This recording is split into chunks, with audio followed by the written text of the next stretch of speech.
Olá, façamos hoje a leitura do capítulo 24 do livro de Jó da Bíblia Sagrada.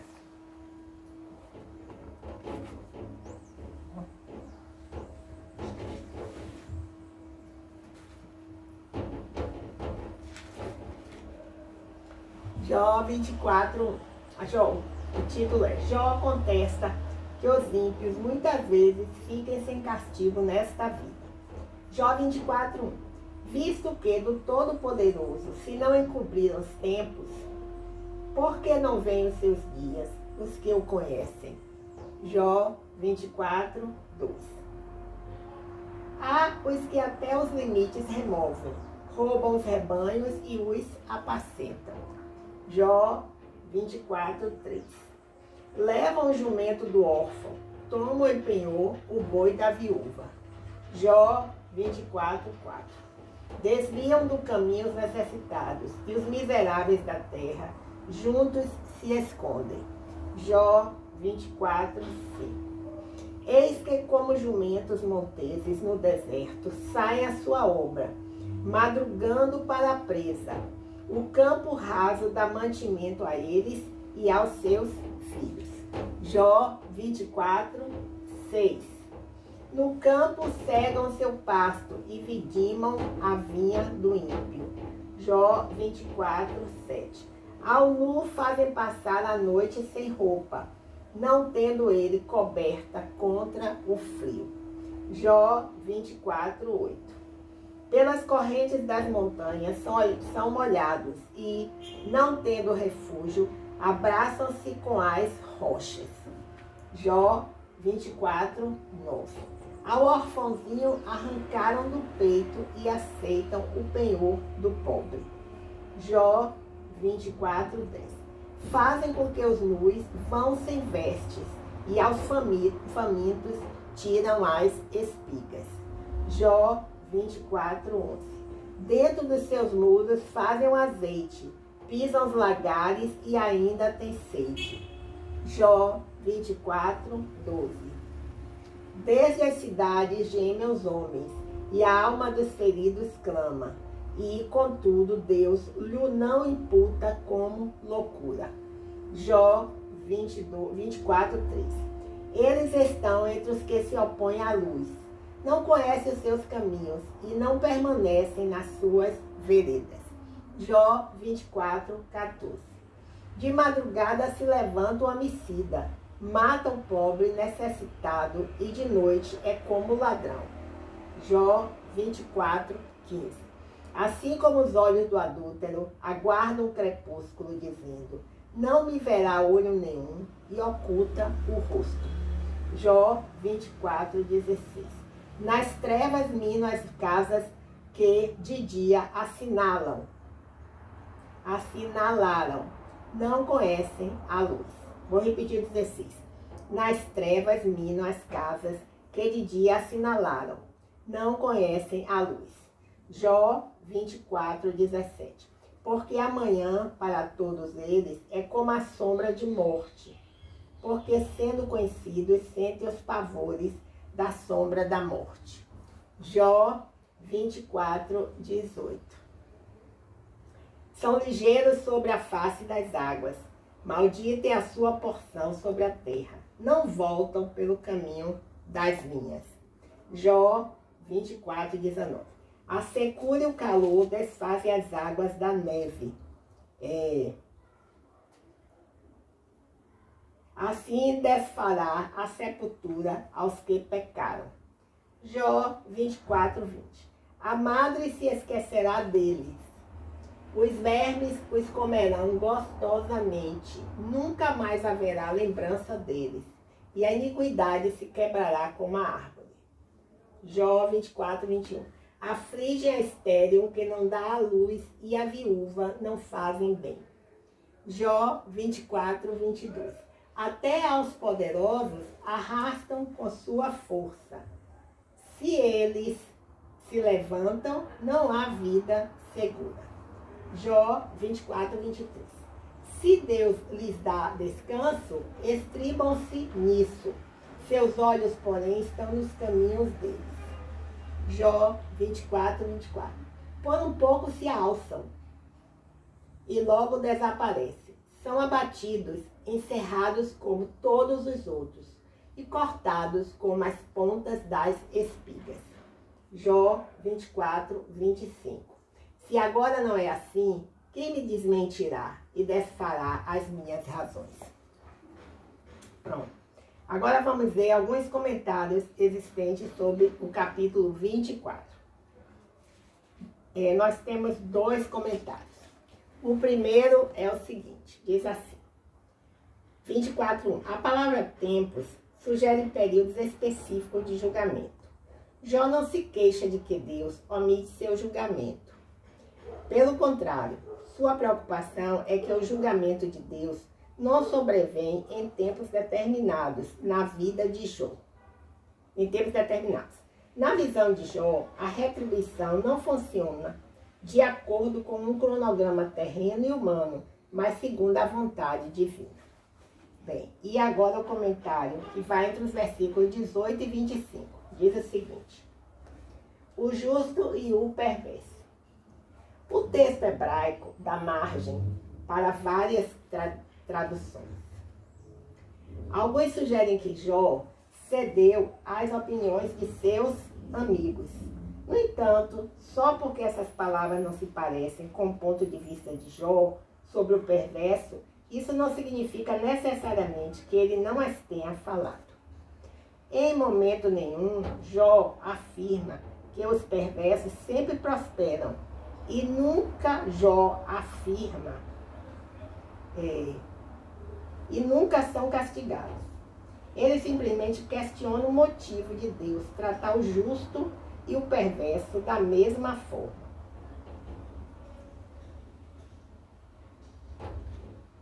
Bem, então, foi feita a leitura aqui, não é? Do capítulo 24 do livro de Jó, da Bíblia Sagrada. Aqui nessa Bíblia tem textos assim interessantes, né? Que a gente, sempre nós estamos lendo. Então, vamos ver aqui um texto para a gente fazer a leitura de hoje, tá? Um texto assim para a gente ler dessa Bíblia, que são textos maravilhosos. Às vezes a gente lê a Bíblia sempre na igreja, mas não lê esses textos, né? Que acompanham algumas Bíblias. Então, esses são textos assim maravilhosos. Aí hoje tenho aqui que eu tinha escrito. Jael, uma beduína astuta. Não, desculpa, mas nesse aqui. Débora, uma juíza ilustre, né? Então, diz assim. Ao que parece, Débora, em hebraico significa abelha. Era uma dona de casa quando foi escolhida para servir sua nação. Como não pertencia a uma linhagem aristocrática, é identificada apenas como mulher de Lapidote. No entanto, Débora foi a única mulher das Escrituras a ocupar um cargo político elevado por escolha do seu próprio povo. Apesar de suas responsabilidades domésticas, provavelmente terem ficado em segundo plano durante seu serviço ao país, antes de tornar-se juíza, ela referiu-se a si mesma como mãe em Israel. Não vem ao caso se essa é uma referência à relação com seus próprios filhos ou uma expressão de maternidade espiritual para com todos os filhos e filhas de Israel. Numa nação espiritualmente carente, caracterizada pela rejeição de Deus e por uma atitude geral em que cada um fazia como lhe parecia melhor, Débora foi, em primeiro lugar, uma conselheira. Exerceu liderança à sombra de uma palmeira próxima à sua casa, discutindo e sugerindo soluções a pessoas com problemas. O sistema judicial estava corrompido. O exército era impotente para defender as fronteiras do país. O sacerdócio de sua nação, outrora teocrata, não tinha mais nenhuma expressão. Não era mais possível levar uma vida normal. Foi nesse contexto que Débora se tornou juíza e, por fim, libertadora de seu povo em tempos de guerra. Jabim, o desprezível rei de Hazor, perseguiu os israelitas. Assim Débora convocou Baraque, da tribo de Naftali, na fronteira norte, e ordenou que ele recrutasse um exército de 10.000 homens de sua própria tribo e da tribo vizinha de Zebulon. Baraque hesitou e insistiu que Débora o acompanhasse no cumprimento dessa tarefa. Além de participar do processo de formação do exército, Débora também sugeriu a estratégia para a batalha. No passado, Deus havia falado por meio de Moisés e Josué, e naquele momento estava falando por meio de Débora. Yahvé ajudou-a enviando uma tempestade violenta. Yahvé aqui é Deus, né? Uma tempestade violenta e uma reconstituição em menor escala da travessia do Mar Vermelho. As carruagens inimigas com seus cavalos atolaram na lama. A destruição do poder cananeu foi imortalizada por Débora e Baraque, no exemplo de mais refinada poesia hebraica, um cântico de louvor a Deus, descrevendo os acontecimentos que deram vitória ao povo. Muito antes de exercer sua liderança em comum e demonstrar sua capacidade de tomar decisões para salvar a nação das dificuldades, Débora era uma dona de casa, esposa e mãe de Israel. Sua compaixão foi despertada pelas atrocidades sofridas por seu povo. Débora se dispôs a fazer sua parte e recebeu vitória ao confiar em Deus, inspirando outros ao seu redor a terem essa mesma confiança, né? Vamos repetir essa partezinha aqui, ó, interessante. Débora se dispôs a fazer sua parte e recebeu vitória ao confiar em Deus, inspirando outros ao seu redor a terem essa mesma confiança. Amém, aleluia, glórias a Deus. E hoje vamos finalizar lendo alguns corinhos aqui. Bem, então nós vamos ler os de número. Ontem lemos até o 64. Então hoje vamos ler 65, né? São bem pequenininhos, 66, tá? E 67. Vamos ver se a gente consegue ler o 67 também. Então, 65. Quem irá? Essa é a pergunta, né? Quem irá? Aí vem 3, nesse tem 4 estrofes, né? E um refrão. Então, vamos ler aqui a primeira estrofe. A primeira estrofe diz assim: eis os milhões que em trevas tão medonhas jazem perdidos, sem o Salvador. Quem irá as novas proclamando? O que Deus em Cristo salva o pecador. Ok? Então agora o refrão. Todo o poder o Pai me deu na terra, como lá no céu. E depois anunciar o Evangelho, e eis-me convosco sempre. Agora a segunda estrofe. Portas abertas, eis por todo o mundo. Cristão, erguei-vos, já avante andai. Crentes em Cristo, uni as vossas forças, da escravidão os povos libertai. 3. Agora vem de novo o refrão, né? Diz assim: todo o poder o Pai me deu, na terra como lá no céu.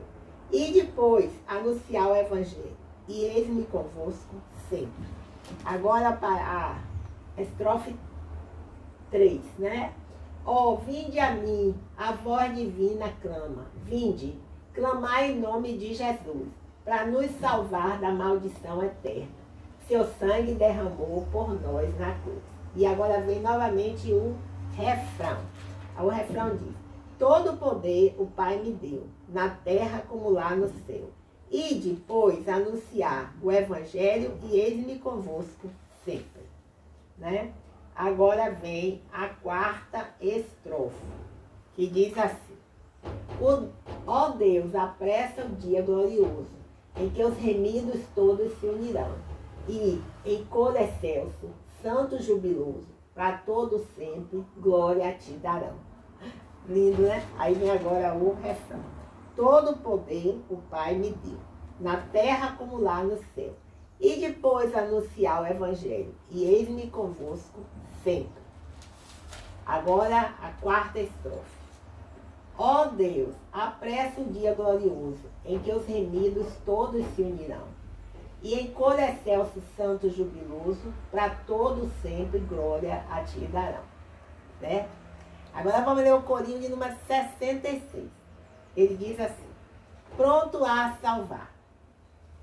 Todo o que... É a primeira estrofe, só tem 2 estrofes. Todo o que crê no Filho de Deus, que para nos remir desceu dos céus, todo o que é contrito a Deus se chegar, Jesus está pronto agora a salvar. Refrão. Sim, Jesus te chama, ó meu irmão. A ti ele oferece pleno perdão. Seu sangue verteu para te resgatar. E ele é quem quer, aí pode salvar. Segunda estrofe. Quem arrependido busca perdão, abrindo a Jesus o seu coração, a paz hoje mesmo pode gozar, pois ele está pronto agora a salvar. E o refrão de novo. Sim, Jesus te chama, ó meu irmão. A ti ele oferece pleno perdão. Seu sangue verteu para te resgatar. E ele é quem quer e pode salvar. E o último é o 67, tá? Agora, 67 diz assim: quem quer ir com Cristo? Aí diz assim, primeira estrofe, né? Quem quer hoje mesmo a Jesus seguir, seu pendão alçando ao combate ir. Quem quer humilhado sempre o servir e obedecê-lo, seu querer cumprir. Aí vem, refrão. Quem quer ir com Cristo, quem responderá? Presto, sem demora. Eu, Senhor, irei. Onde for o mestre, tu também irás? Quem dirá agora, eu te seguirei? Estrofe número 2. Quem seguir a Cristo, quer com muito amor, dando-lhe tributo, dando-lhe louvor, de sua nobre causa, sendo defensor, e na santa vinha, seu trabalhador. Aí vem o 2. Quem quer ir com Cristo, quem responderá? Presto sem demora, eu, Senhor, irei. Onde for o mestre, tu também irás? Quem dirá agora, eu te seguirei? E a última estrofe. Queres tu segui-lo sem vacilação e fugir dos braços da vil tentação, sempre confiando na sua proteção, por fé desfrutando sua salvação? Quem quer ir com Cristo? Quem responderá? Presto, sem demora, eu, Senhor, irei. Onde for o mestre, tu também irás? Quem dirá agora, eu te seguirei? Né? Então, o 65 foi quem irá, né? Você irá? E depois, repete aqui no 67 a mesma pergunta, né? De outra forma. Quem quer ir com Cristo? Né? Você quer? Bem, então, encerramos hoje essa leitura maravilhosa, que foi complementada, né, com os comentários do capítulo. E nós lemos 3 corinhos aqui, né, que foram de número 65, 66 e 67.